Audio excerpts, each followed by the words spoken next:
Talk a bit more now then about Giscard's legacy here in Europe. I'm joined on set by our European Affairs editor, Catherine Nicholson. Hello, Catherine. Hi. He was known here, wasn't he, as a great European. Why? Well, he was very, very pro-European from the get-go.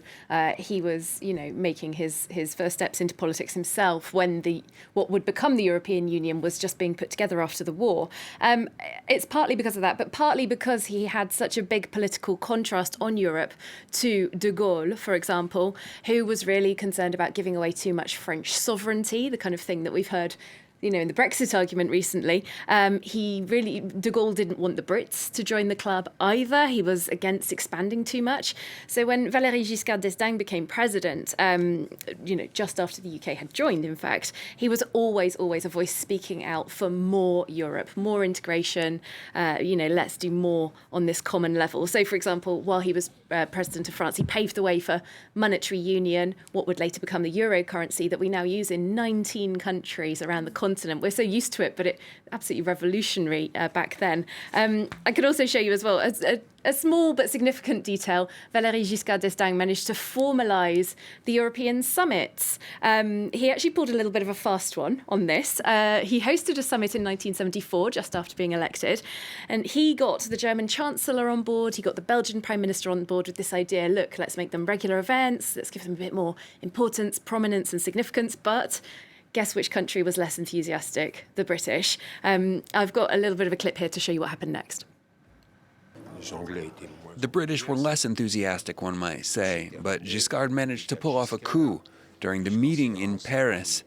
At the last actual summit, in what was really the first European Council, it had been agreed that no name would be given to these meetings of the heads of state or government. But Giscard went to the press conference and said, "We attended the final European Summit, and we took part in the first European Council. The summits are dead. Long live the European Council."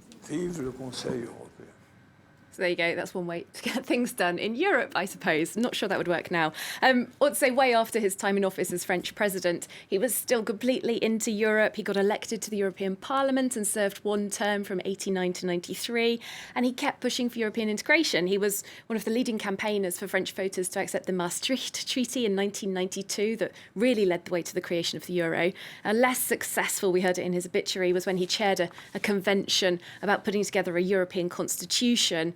The idea of a European constitution was rejected dramatically by French voters in 2005. So that was a big blow for Valéry Giscard d'Estaing.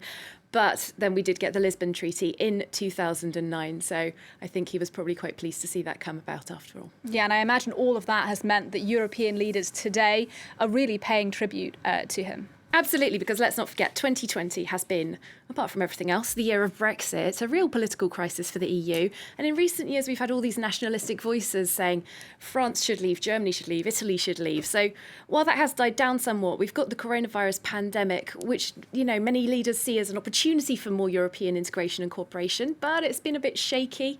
France and other countries didn't send equipment to Italy when they asked for help first off back in March. So a lot of pro-EU voices invoking Giscard d'Estaing's memory. We can start off. We've got a tweet from Charles Michel, the current president of the European Council, paying tribute to Giscard d'Estaing as having made Europe more integrated. Ursula von der Leyen, the president of the European Commission, saying, "We mourn a great European who continues to inspire us," also tweeting in French, as you see.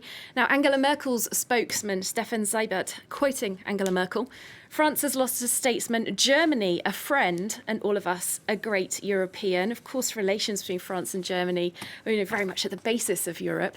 And I want to show you this as well, from the leader of the Socialists in the European Parliament, a Spanish lady called Irache Garcia Perez, tweeting in French, saying that even though they had political differences, of course, Valéry Giscard d'Estaing's centre-right would not have been on the same page politically as her.